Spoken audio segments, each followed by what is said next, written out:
Okay, guys, this is Downphoenix, and we're doing a little bit different segment here for DP Live this week. I probably should go ahead and get rid of that little bit for the Itch Network because he's not actually here.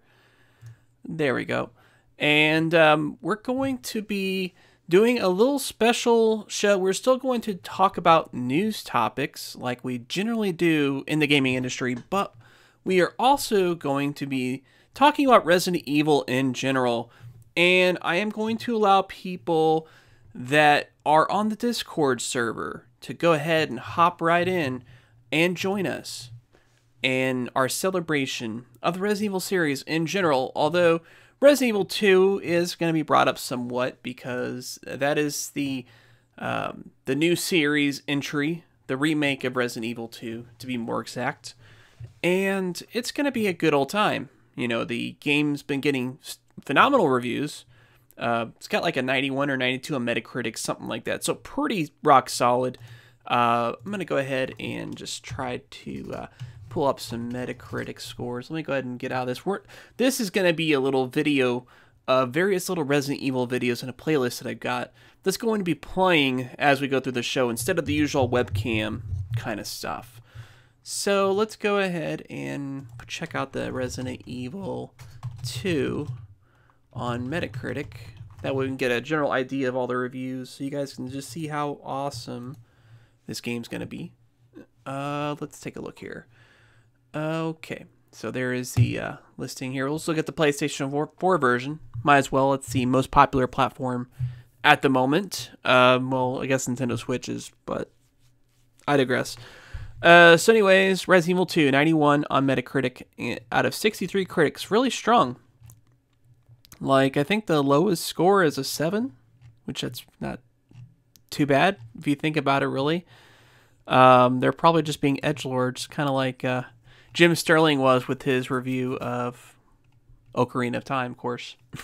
But anyways, that being said, it's getting a lot of praise. A lot of 10s. Whole lot of 10s, like a dozen's worth. Not bad. Not bad. IGN had a little bit of a issue, apparently, because the original review that IGN put out had it as a 8.8 or 88 on Metacritic. But they had some information that was factually incorrect. And apparently the reviewer didn't actually play the game enough to actually warrant a review. And so that's been kind of a trouble. That's definitely going to be one of the topics that we're going to be talking about in just a moment, but IGN is kind of been in hot water lately when it comes to that stuff. We're going to definitely talk about that.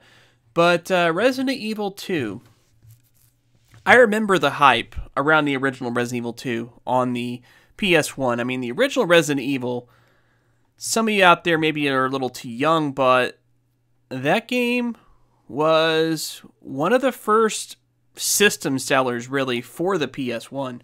I mean, this was a game that people bought PlayStation 1 systems for. Was for Resident Evil. It was like one of the first like true sellers of that system. I mean, you had games that were pretty rock solid before, like Ridge Racer and Warhawk, Twisted Metal, Tekken. You know, those are all pretty solid games. But Resident Evil was like the first game, at least in my opinion, that really showed off the PlayStation 1 and what it could do. The pre-rendered graphics, obviously nowadays, is very archaic, but it was astounding to look at that stuff back then. And yeah, the polygonal characters were really blocky looking and whatnot, but it was still a huge leap over what we had on the NES and SNES and so on. It was a huge leap in general, and it was just astounding. It really was.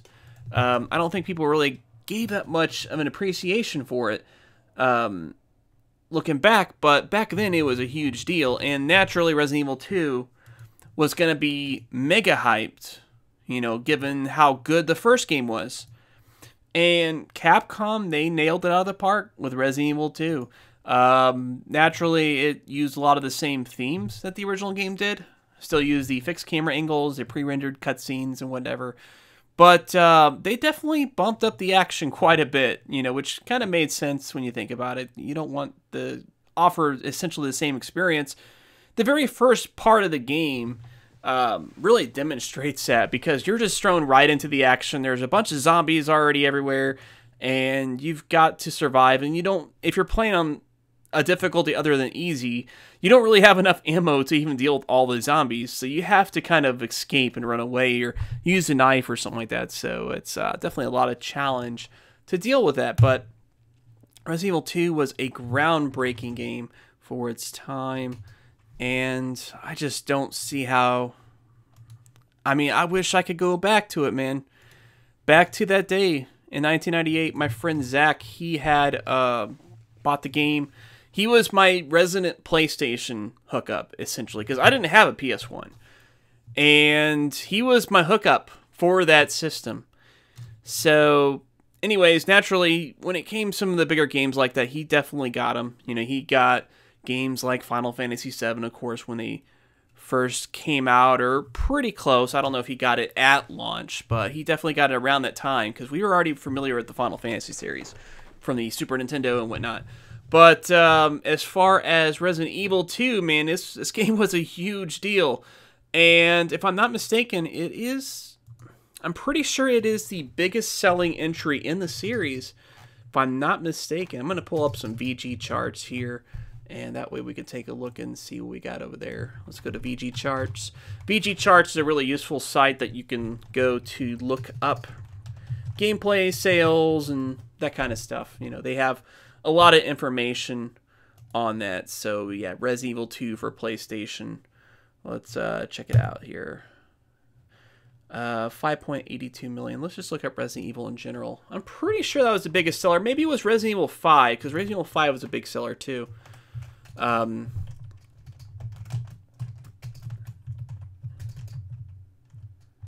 Let's try that.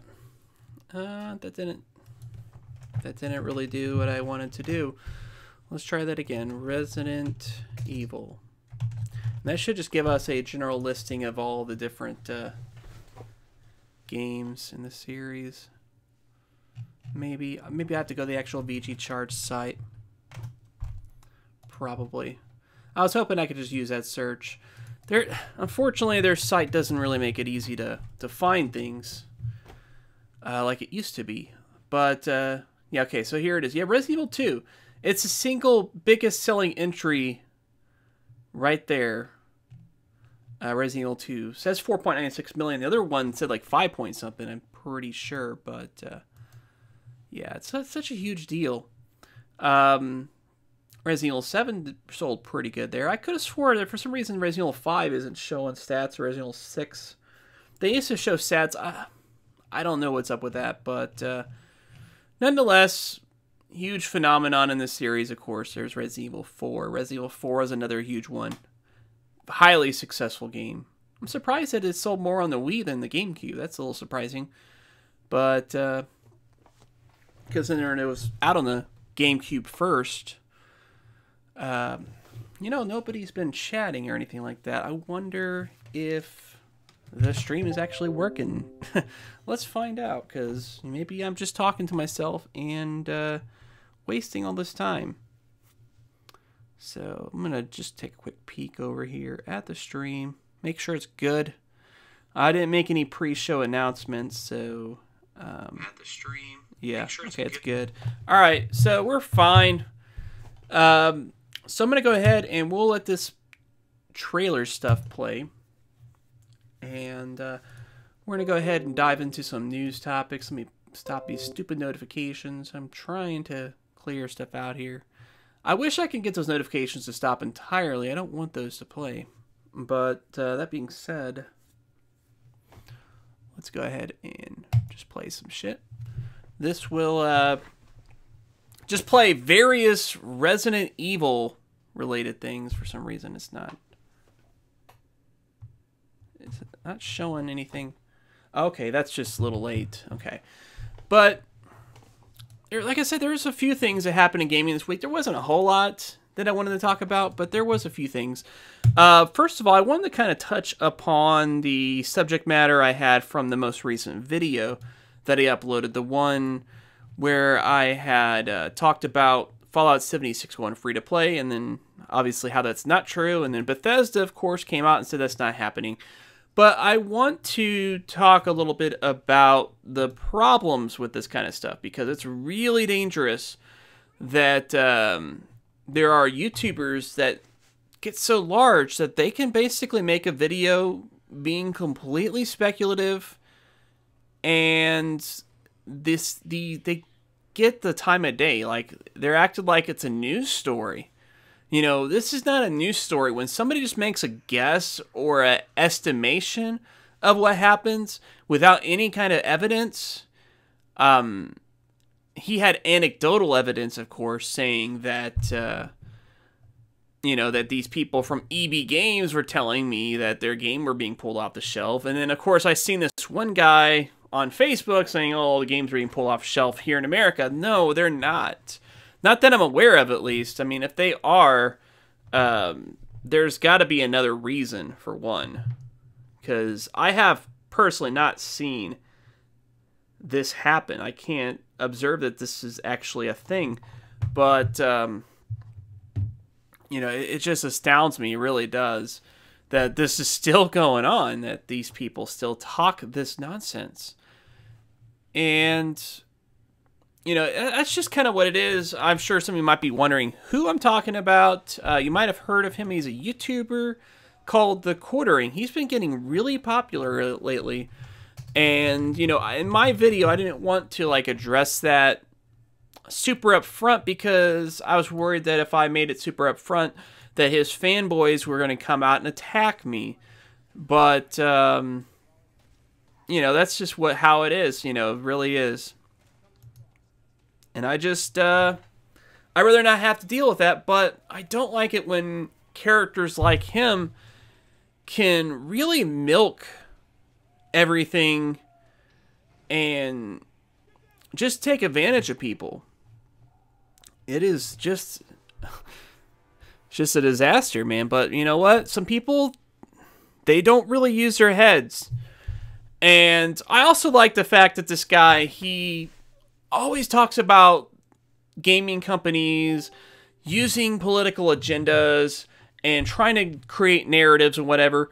You look at like half of his videos, he constantly talks about feminists and SJWs and all kinds of other stuff, you know, and he says a lot of political things, even though he says that gaming shouldn't be political, which you're contributing to the problem by addressing the problem, for one. You know, if you really are genuine and sincere in your attitude, you shouldn't talk about that at all.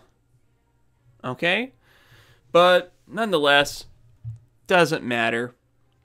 Doesn't matter at all.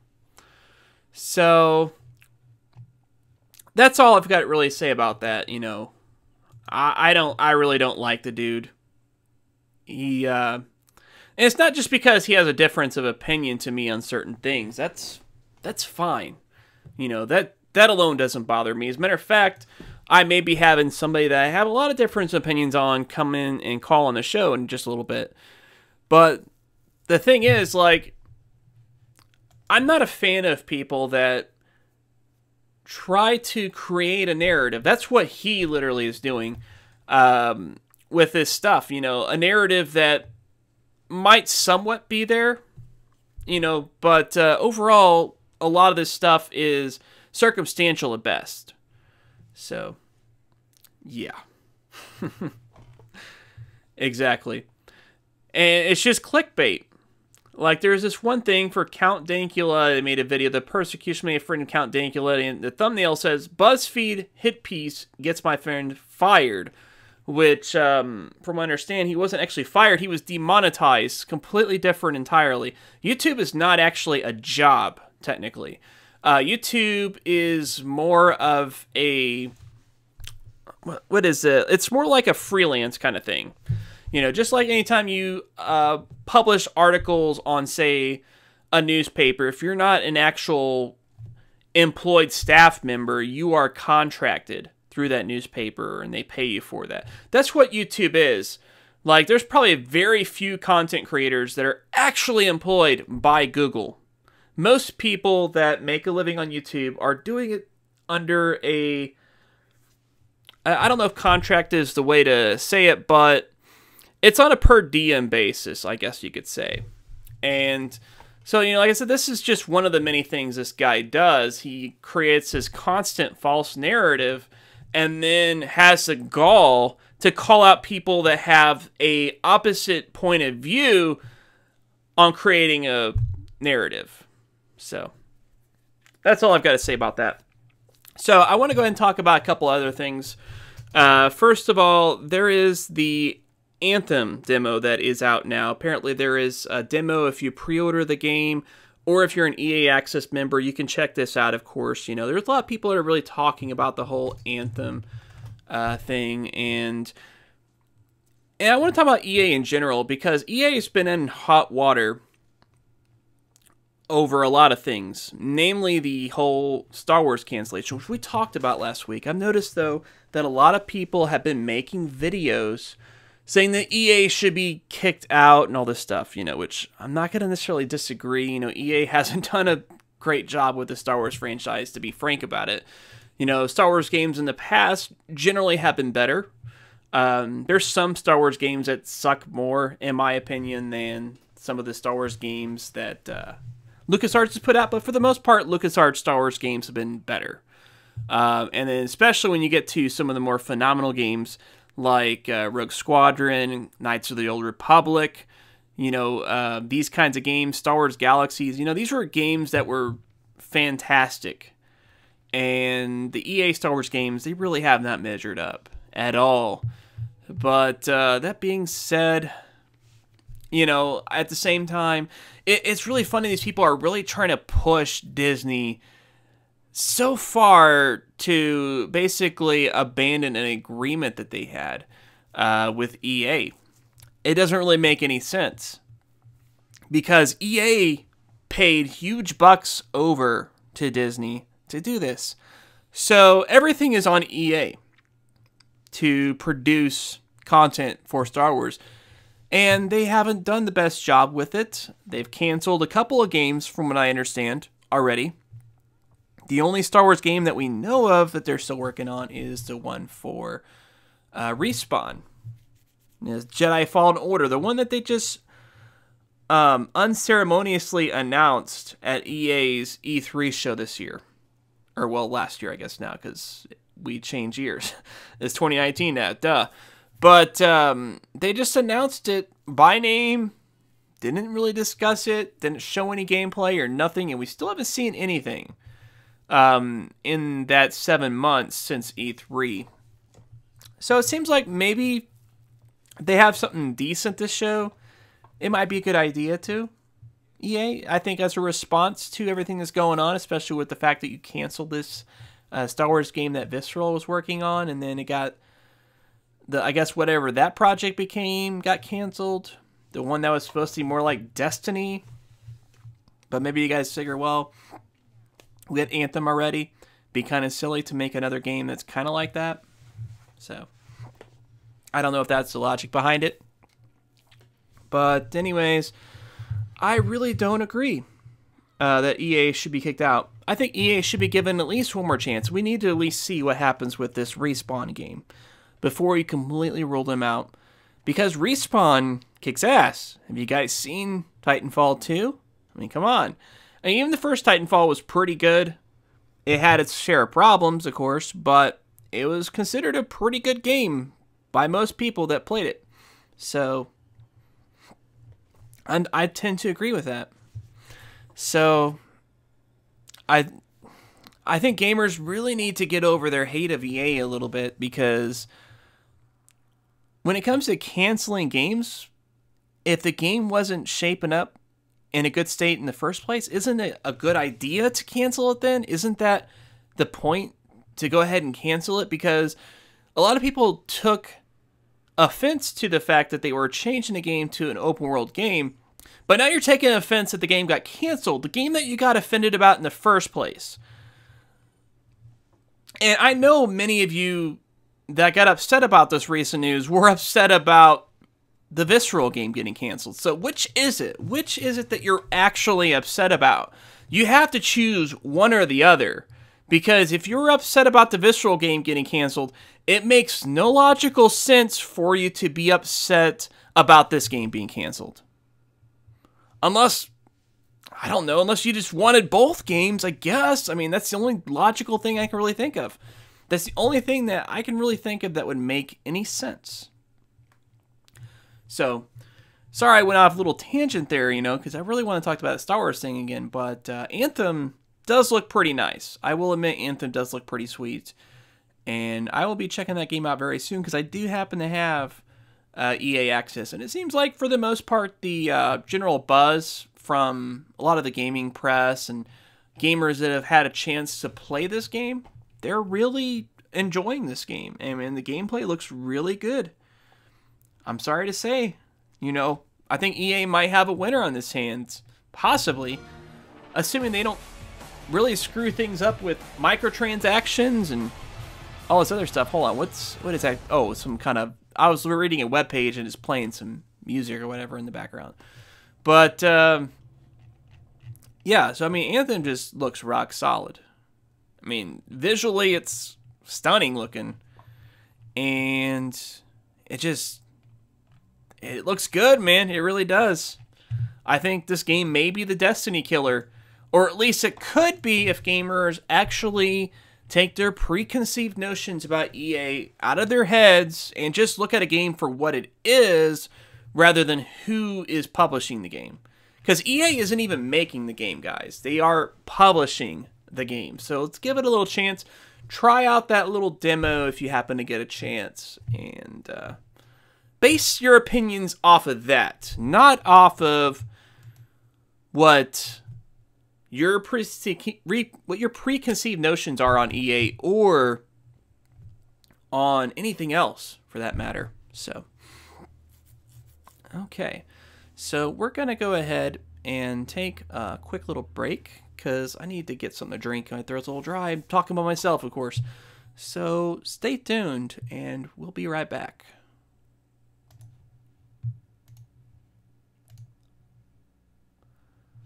Okay. I better play some tunes, huh?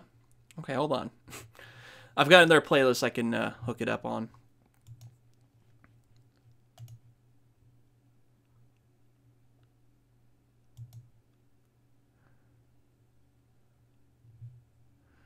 Yeah, let's just play some of this. You'll like this.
Okay, we are back, people, and so let's go ahead and switch the feed back over. There we go. All right, fantastic. So, going to let this play again. Anyways, last week I talked about a DLC for Assassin's Creed Odyssey that was very troublesome. And turns out Ubisoft is buckling to the demands of everybody regarding this DLC, which, of course, why not? You know, it seems like that's kind of the thing anytime that people complain about anything, that it seems like a lot of these companies will just ultimately get their way. They'll give gamers their way. This reminds me of when people complained about the Mass Effect 3 DLC. And, you know, I really don't appreciate one of the things that we have about gaming nowadays is it's not really a unlimited nature, it's a finite nature. Things can change so easily, and sometimes that's for the better, but sometimes it is not. And I think that it is very important to let people really remember what a game was overall, you know, because it's kind of very disingenuous that they can just change things on a whim with these games. Some of these videos are really weird that I've got playing in the background. But these are all Creative Commons videos. I didn't want anything that would potentially cause problems with the channel or anything like that. You know, cause a copyright claim or whatever. But anyways, oh, did I turn the volume? Okay. Well, I guess it was pretty low to begin with. Okay, that's fine. I don't want it to really interfere too much with that anyways. But basically, with that DLC, I said that they forced a heterosexual relationship in that game, and there is a very good storyline reason for it, since it involved your character having a child, depending on whether your character is Alexios or Cassandra. Obviously, you would get pregnant if you're Cassandra, and you would impregnate whoever if you're Alexios. And this all tied into the DLC, but now they have apparently a non-romantic option, which, for one, it is kind of funny that they're buckling to this, and they're only really addressing one side of the argument, which was the non-romantic side. What about gamers that either roleplayed their character in a homosexual manner or a bisexual manner, and they just screwed whoever? You know, they're not really getting any representation by this change. They're still going to get the heterosexual relation. So you're pandering to the wrong audience, and you're neglecting another audience in the process. If you're going to do any pandering, you need to pander to everybody that's neglected instead of just one segment, such as the incels that complained about this, you know, because it's nonsensical, you know, it really is. What is even the point? And it's going to screw up with the rest of the DLC. It's probably going to push back this last DLC that's supposed to close the story arc, because you decided to make these changes, and you have to factor that change into the storyline now. That's going to add more time to the overall development of it, and you're still, like I said, you're still pissing off a segment of gamers by making that change. You should have stuck to your guns, or you should have made changes that would have pleased everybody. You know, one or two. You know, it's such a half-assed way that you guys did it. So that's kind of a shame, Ubisoft. And it's also a shame because the fact that you're buckling down to these gamers' demands shows that you really have no artistic integrity or faith in your product. That's the kind of vision I get from it. Whenever you make this change so flippantly based on what really was not a big outrage, for one. I didn't see a whole lot of people really complaining about this. You know, like, I honestly didn't even know about the story until shortly before I hit the air last week. And it didn't seem like it was that big of a deal. It was like the least big story of that week of the ones that I talked about that week. But now it's a bigger story because of what you did, Ubisoft. So kudos to that, guys. Good job. Good job. And, you know, I really don't know what it is exactly. But people are getting upset at Activision over reticles again in Black Ops 4.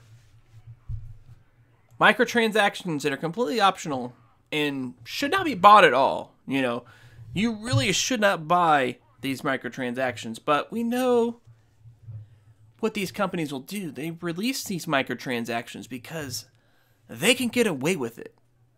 They know that people will willingly pay big bucks for these little things in games that are inconsequential. And that's what keeps feeding the machine, these microtransactions. But it's really funny that a lot of YouTubers are making videos about every little thing that they do as though these companies are going to listen to them, as though they actually have a voice for these companies. No, you guys do not. The only voice for them is money, moolah, dinero. That's what's important to them. So whenever you buy crappy microtransactions like this, that's what's gonna keep telling them, hey, I'm going to go ahead and fork over money to these companies for whatever kind of skin or color or emote or dance or whatever have you. Constantly forking over money. It is hilarious. It is insane. And bringing attention to it doesn't do anything because they don't learn their lesson. If you're going to make videos about it, you need to make videos shaming and attacking and exposing, not physically attacking, mind you, because you shouldn't be doing that, but I'm talking about like making fun of, poking fun at people that actually buy these microtransactions. We need to make it not cool. Basically, we need to do like a dare campaign against microtransactions. If that makes sense to you guys. So, I don't know, this dude's YouTube videos. Some of these videos are really weird that I put up. I don't even know why I did. But, anyways, that's what I've got to say about it, guys. As far as that, you know, we should make fun of these people buying into these microtransactions. Just make fun of them, though. Okay? That's all we really need to do. They'll eventually get the hint that, maybe I'm wasting my money. Maybe I should spend that couple of bucks on something else. There's a lot of other things you could do. Or save that money. Put it in a jar. You know, do that a couple hundred times. You've got maybe a month's rent. Maybe you can buy yourself a new TV or something like that. Pay for some plumbing things, whatnot. Mini streaming tomorrow. Are you DP? Actually, people are playing the game right now. They are live. That's probably why I'm having such a low audience right now, is because apparently they released the game early, a few hours or so. And so a lot of people are already streaming the game. So it's weird because I didn't hear anything about this. Like, it was just announced like in the middle of the day that they were doing this. So it is what it is.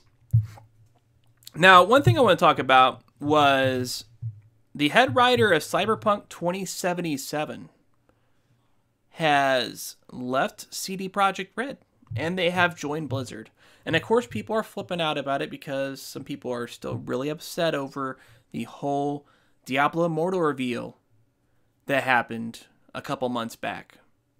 And yeah, I mean, it's somewhat worthy of being upset at that, but I mean, it's been a couple months now. And you know what?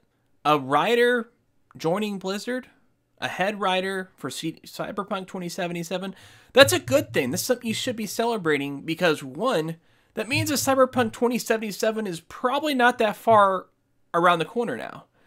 We may be seeing this game in the near future.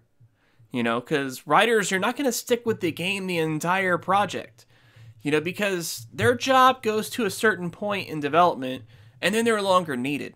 Okay. So that's a good thing. Okay. I remember when I've heard some rumors about people leaving BioWare, when the writers were leaving BioWare and then everybody was panicking about Mass Effect Andromeda. The writer already did their job several months or even years ago. Okay. So it's commonplace. It is a very common thing. Now, if it was something like Cyberpunk 2077 director leaving the game, that might be a little worrying, because then that will lead to delays, that might lead to quality issues, and so on. But that's not what it is. It's just a writer, so don't worry about it. Cyberpunk 2077 is in great shape. That writer going to Blizzard means that we're probably going to have some kind of storyline-focused game up again. This writer is not going to be working on something like Diablo Immortal, which really has very little writing to worry about at all. They're going to be working on a franchise, something like World of Warcraft. Maybe a new Warcraft game, or StarCraft, or something like that. Maybe Blizzard will create a brand new game. Maybe this writer will come up with some really cool things for Overwatch. There's a lot of things that could happen. I don't see this, I don't see this writer making something for like Hearthstone, for example. That doesn't make a lot of sense.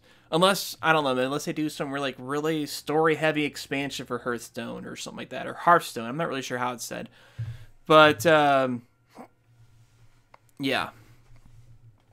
So it's not a big deal. It really isn't. I just find it's really funny that people are getting upset about this when it's a good sign for Cyberpunk 2077. It's also a good sign for Blizzard, because that means that this writer's going to be working on a project that is going to use their talents. I would really hope. Maybe the writer's not going to be writing for Blizzard. Maybe they're going to do something entirely different, and I'm wrong. But I just don't feel that way.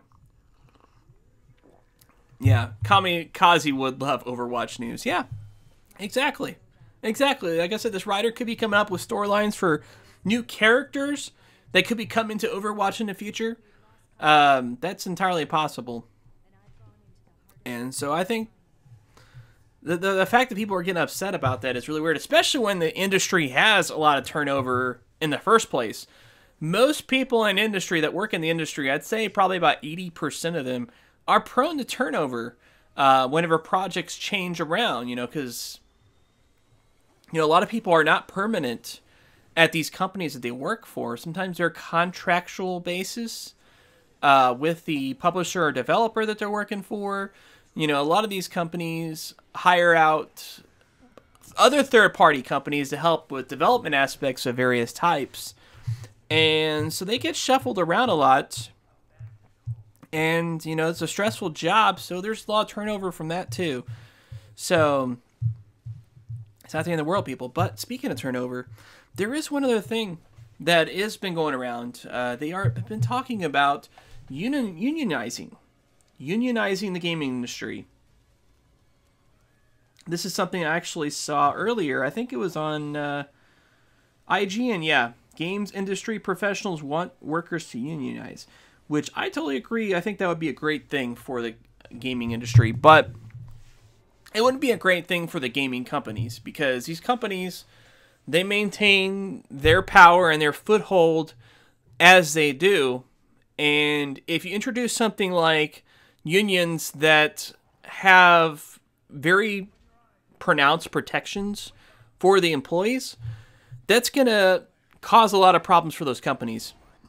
Because what if these game employees go on strike based on allegations of being mistreated by the employer in some way? Like maybe they have extremely long crunch times, or maybe they aren't getting paid bonuses that they're supposed to be, or they're working in conditions that are not ideal, that kind of stuff. That's all stuff that can really throw the game industry in a loop. It's going to be something that will piss off a lot of gamers ultimately, because that's going to lead to development times being extended, delays, Sometimes companies will choose to cut corners since they can't use crunch time. And so they will extend the model of release it now, fix it later, even more so if we have unions, and so on. So it'll be great for the actual employees of the industry, not so much the consumers of the industry. So it's a very tough conundrum indeed. And I really don't see the industry ever backing this, not unless they are required to. Like if there's some kind of legislation passed that requires them to actually do this, then maybe I could see that happening, obviously. But it'll really shake things up on the industry. And also you have to consider, will the unions protect some of these indie developers? You know, these are they going to have regulations in place that will actually protect indie developers for small companies that will have the protections that they need to thrive in this industry? I don't know about that. I really don't know if that's going to be the case. I just can't see that happening. But I think companies really need to start working like these employees that are in companies. If they're in a bad situation, if they're not happy with the work schedule or their pay or compensation, their benefits, any of this kinds of stuff, they need to realize that indie game development is the wave of the future. There have been a lot of people that have branched out from the video game industry as far as the AAA development side of it, and they struck it out on their own on the indie side of it, and they've been very successful. Now, not everybody has been, of course. You know, some people just don't come up with the game projects that they need to in order to thrive in this market, but there have been a lot of success stories. Notably, people like Notch used to work for a major game company and was just a cog in the wheel. He decided to branch out and he created Minecraft, which is one of the biggest gaming franchises to ever exist. So you do have a means to impact the industry in a very meaningful way, and also make a lot of money too.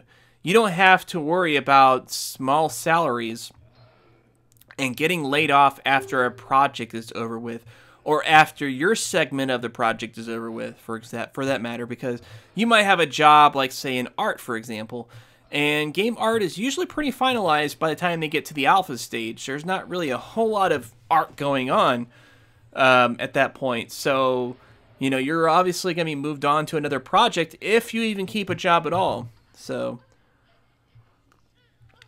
going independent may be the only way that we can fix that problem. And if more people consider that, maybe set up some small development teams of their own with some of their coworkers to work closely together, you know, you guys can make a real impact in the industry. It's already happening to some degree. I don't think it's happening enough, though. So, I don't know. Maybe I don't know a whole lot about this subject matter, but I think that unionizing the game industry would be great, but there are going to be some growing pains with it, and it'll shake things up quite a lot. And I just don't anticipate it happening unless Congress or someone like that decides to intervene. And even then, what will probably happen at that point is we'll see a lot of game companies outsource their jobs, just like they do for a lot of other jobs. So not game companies, but just companies in general.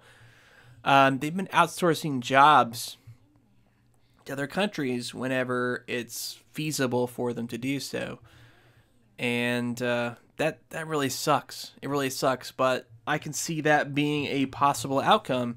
These companies outsourcing jobs to China, for example, where they can find programmers that'll work for a fraction of the price and probably do about as good of a job, potentially. I mean, there were some good games made in China. A lot of the free-to-play mobile games and stuff like that are made there, obviously with varying degrees of quality, but some of them are pretty good. Yeah, and the government's too busy with the shutdown, of course. Yeah, of course, the whole shutdown mess. Who knows when that's going to end, right?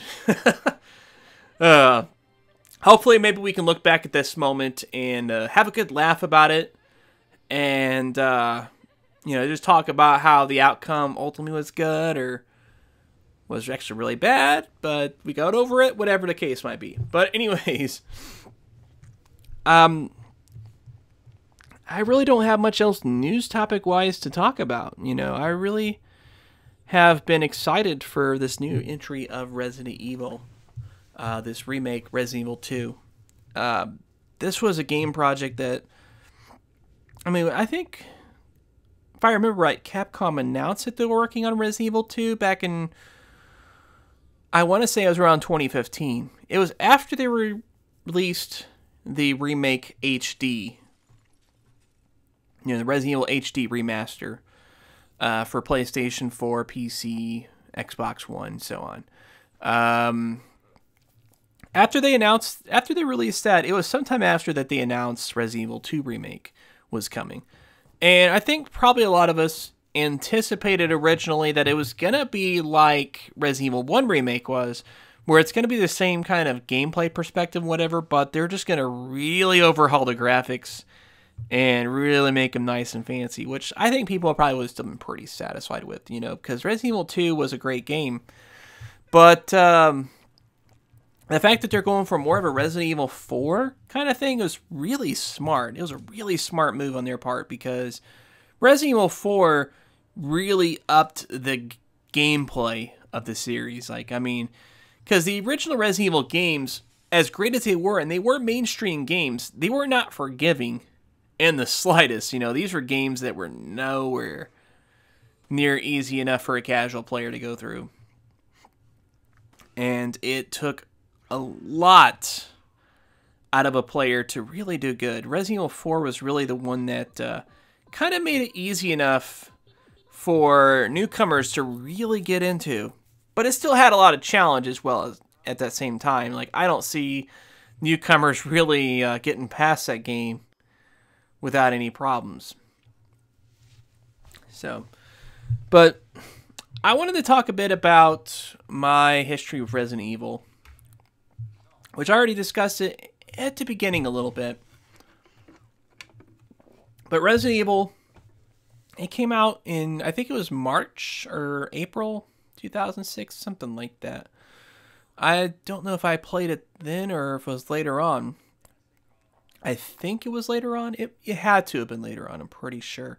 And of course, that March release date, did I say 2006? I'm in 1996. Anyways, that March release date would have been for Japan, I think. Let me look this up here, because I really don't remember all that stuff. I'm just going to type it in the computer here.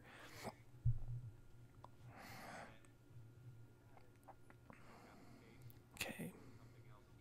Let me just look up this.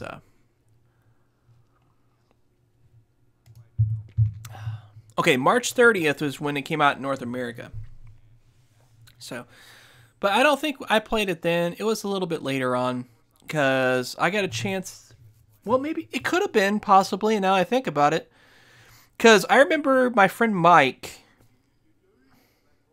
it was around his birthday, so this would have been around May that I would have played it.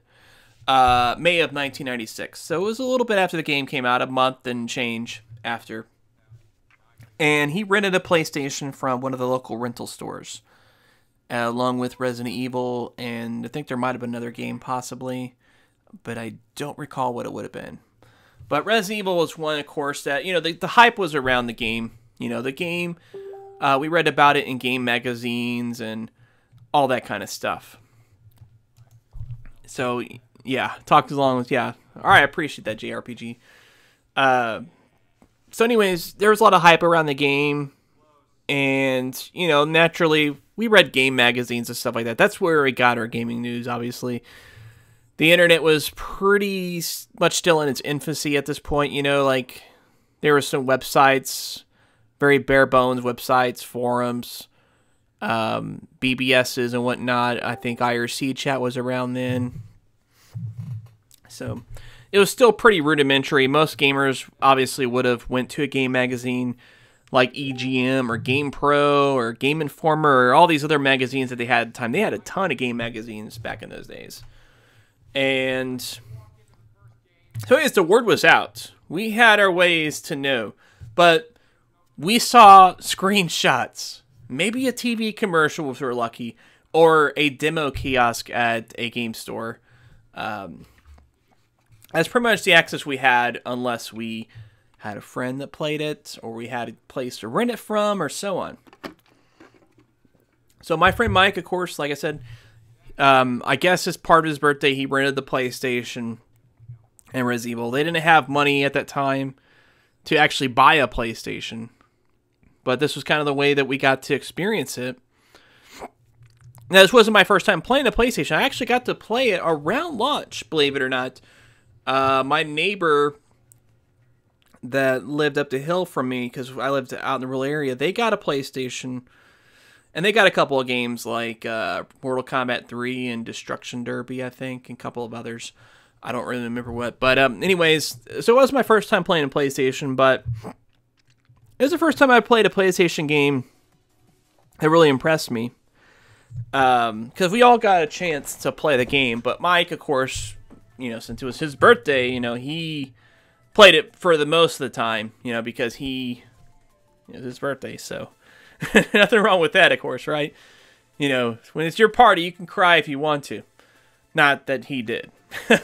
But there was one really funny story that did happen. I love talking about this story. So, anyways, he's playing Resident Evil. I think he was playing as Claire. I mean, Claire was considered the easier character to play with because you had more inventory space. That was kind of one of her benefits. The other, of course, being the fact that she could use lockpicks. Or Claire, Jill. I'm an idiot. Claire is in Resident Evil 2. But, so anyways, so obviously he was playing as Jill because she was technically the easier character, even though she didn't have as much health as Chris. Like, I think Chris had a little bit higher health. And also, if I'm not mistaken, I think Chris can get access to the shotgun sooner. So those are a couple of benefits that he had. But, like I said, Claire had more inventory room, which is huge. That was a huge deal because you didn't have access to the chest to swap out your stuff till later. Plus, it wasn't something you could really rely on all the time anyways. If you have more inventory, you can have more room for ammo, more room for weapons, more room for health items. So it was definitely a big advantage. So anyways, he got access to that first hallway because, you have to go off to the left at the beginning of the game to deal with the cutscene of the zombie and all that good stuff at the very beginning of the game. And then off to the right, that first doorway before the stairs to the right, you get access to that afterwards. And so he goes through there. And so here's kind of the setup. They're playing on their TV as, big old CRT. Although the screen probably wasn't that big. I think it might have been a 19-inch or so. And so he is sitting on the edge of the bed. I was sitting right behind him. And there was like 3 other people there too. Gary, Jared, and Zach, I think it might have been. Or maybe it's just 2, I don't know. Maybe Jared wasn't there. I'm pretty sure he was there though. But anyways, we were all sitting around. And we got to this segment with the dogs. The dogs, man. Talk about epic.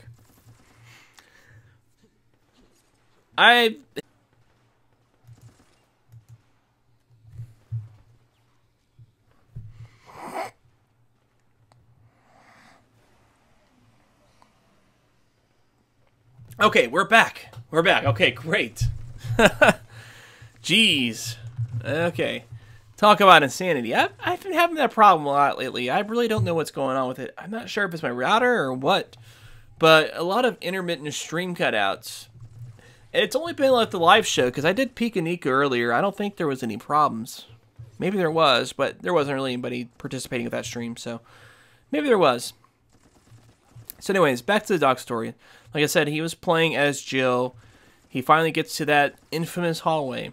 The one that's kind of shaped like a lightning bolt, I want to say. Because you go down the hallway, you turn left, or maybe it was right. You turn right, then you turn left and go down to the end of the hallway. And,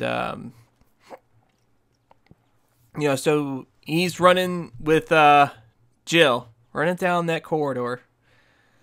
And then he gets to the point where she's kind of furthest away from the camera. And then the dogs jump out the window. And probably within that 2-second span, all hell breaks loose. It gets really crazy because everybody does have kind of that jump scare moment, seeing that for the first time.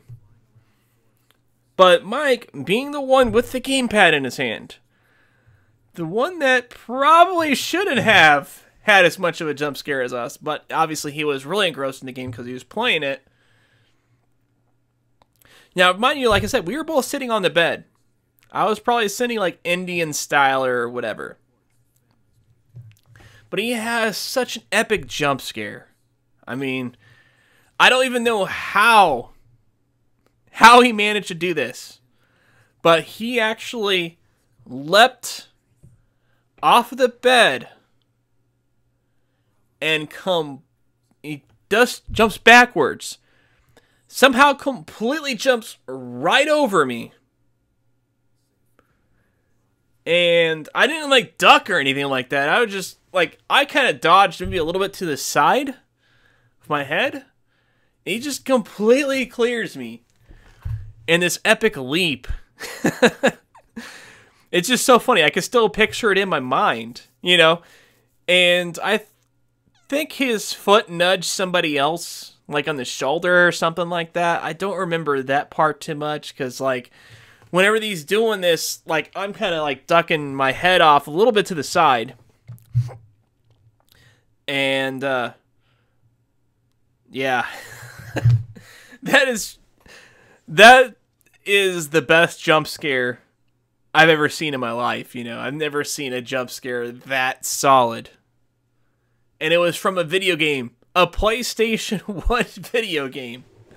Just insane. I've seen people have jump scares playing like VR horror games and stuff like that. None of it's even close to this. This is just completely epic, man. And it was just crazy. Now, Mike is kind of at the time he was a slender dude. He's tall but slender. Actually, I'm not sure if he was really tall back then because he was a little bit shorter, but his height kind of shot up. So I might have been a little bit taller than him even possibly at the time. I don't remember that specific detail, but now he's like tall and he's buffed out. He does like UFC fighting, not like official UFC fighting, but he does mixed martial arts and whatnot. But yeah, man, completely epic moment.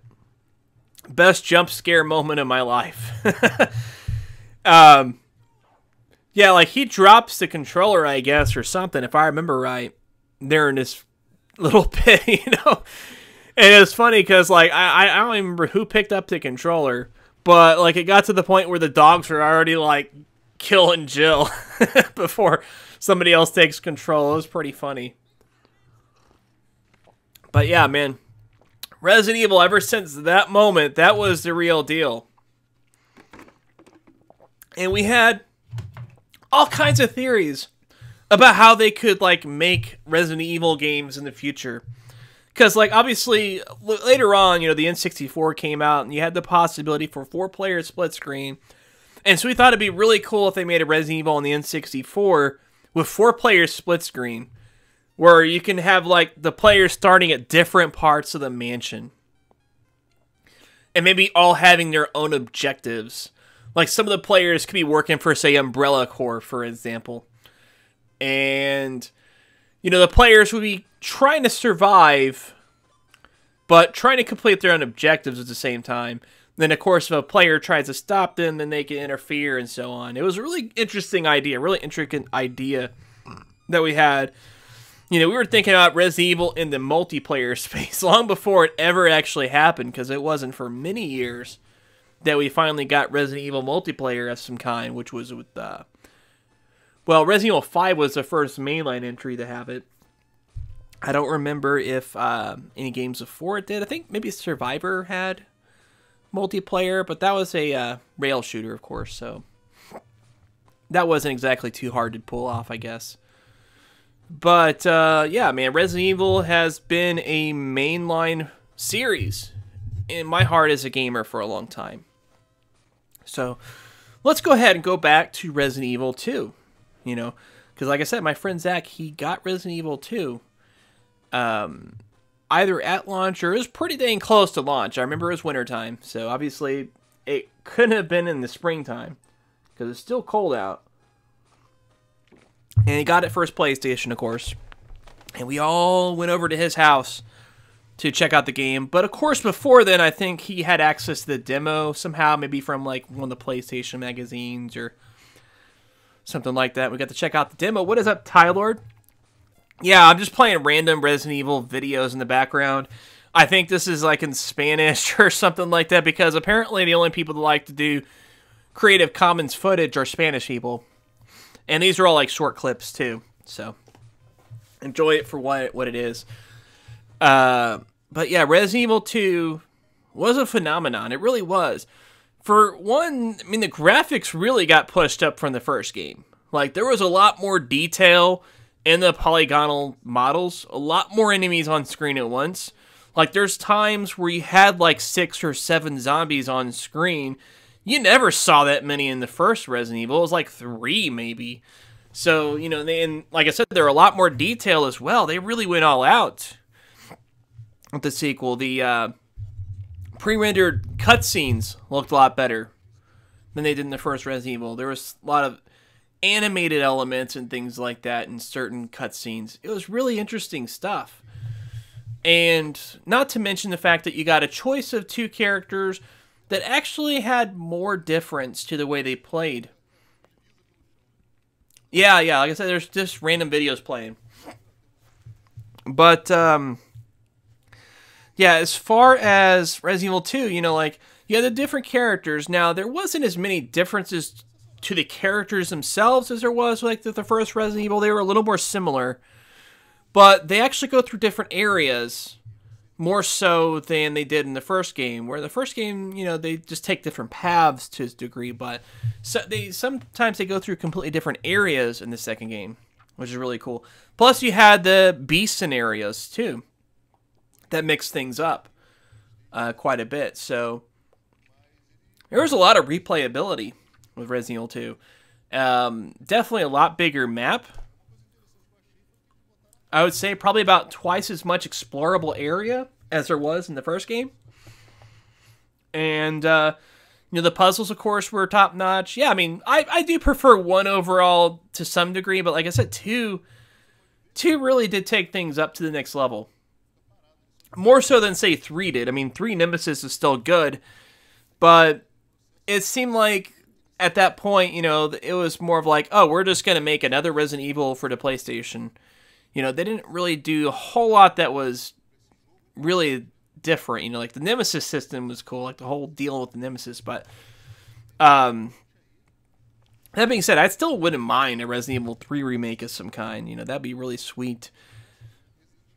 Maybe they could do like they're doing with this game. Maybe they can do something more like the first game. Hell, maybe they could even go Resident Evil 7 direction. I mean, I wouldn't mind more games in the same vein as Resident Evil 7 because it really was phenomenal what they did with that game. There were some complaints, of course, that I had with it, like the lack of enemies. That was kind of a bummer, but otherwise, that game was rock solid. It was awesome. So, but yeah, Resident Evil 2, it's out now in stores. Actually, I'm not sure if like some of the stores that let people pick up early, if they're going to be keeping their stores open till midnight or not. If not, you can always stop somewhere like Walmart, I suppose, where you can get the game, you know, at the electronics section or whatever, and just do that, or Best Buy, and if they're still open, maybe you can hit them up. A lot of great ways to get it. I'm sure you can download off PSN right now. Probably won't have to wait that long for a download. Yeah, Tyrant. Yeah. Nemesis was kind of like Tyrant, I guess. Yeah, that's true. I would say Nemesis is a little more annoying to deal with, but yeah. So, I mean, it was just phenomenal. Like, I remember dealing with the zombies in Resident Evil 2, because you obviously in the first game you had your ways to deal with them. Generally, you shot them up, get them knocked to the ground. Then, maybe you try to get close and knife them to death, or try to shoot them in the head while they're on the ground to deal with them. Or if you have a shotgun, of course, just hit them up with the shotgun. And just deal with them that way, of course.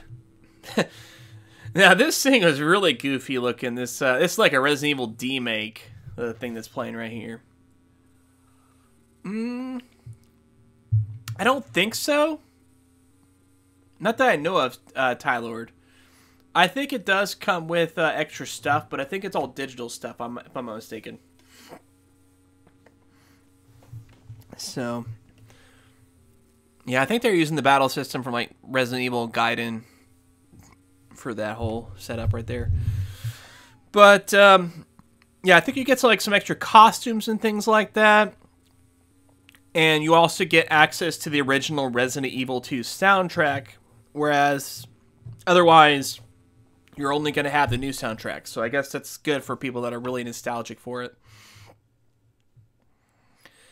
Be cool if they had character outfit sets that made them look like PS1 characters, just the characters that you play as or whatever like that. Make everybody else look super realistic.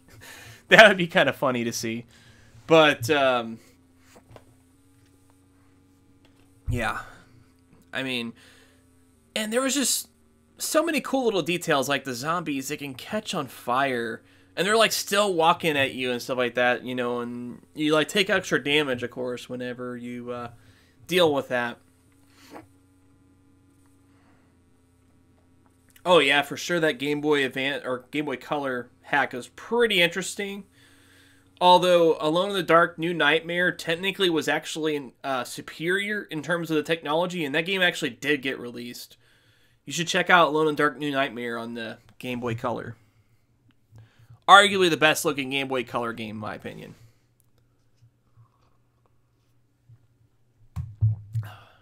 Probably a lot of people's opinions, really.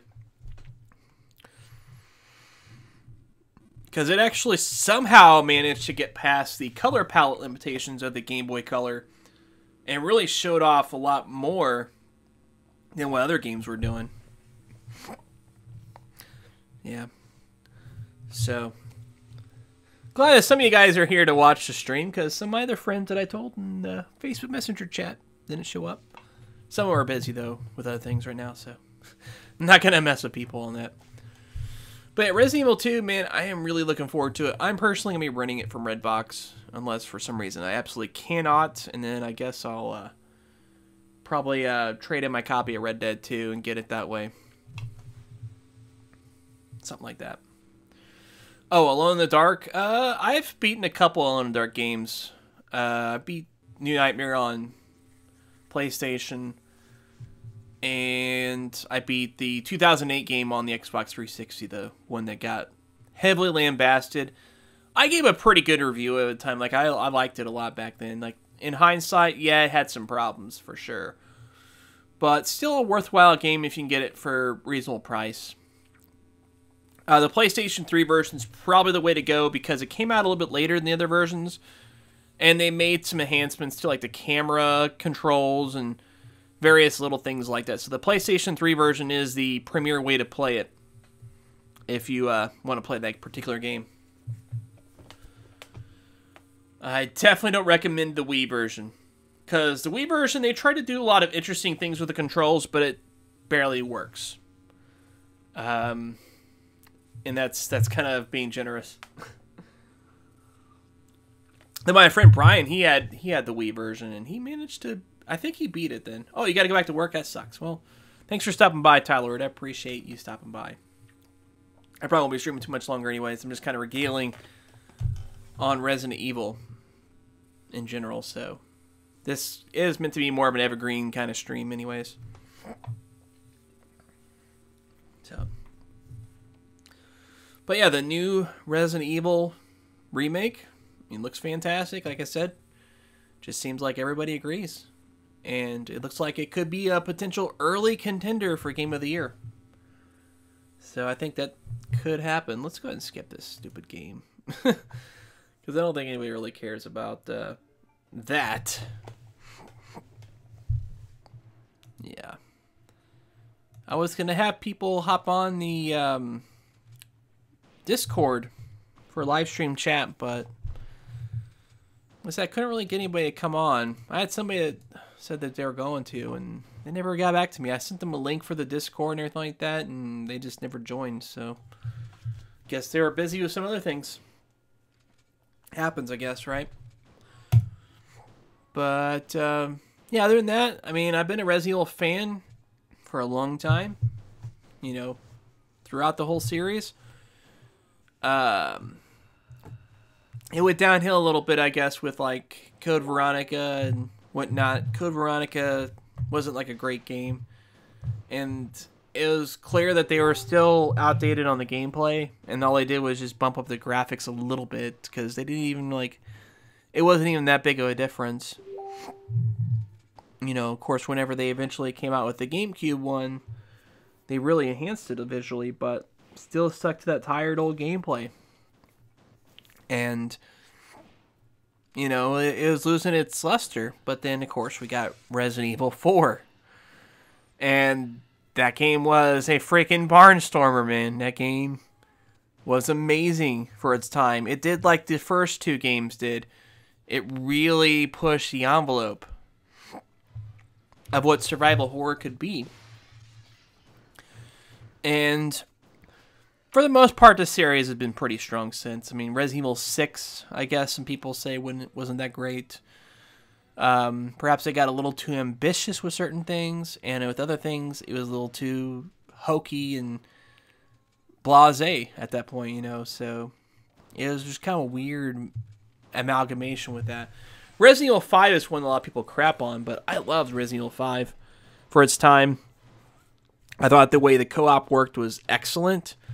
Sheva's AI, not so much, but the actual campaign was a lot of fun to play through, and the way New Game Plus worked was awesome. Resident Evil 5 was a lot of fun. Definitely a more action-oriented version of 4.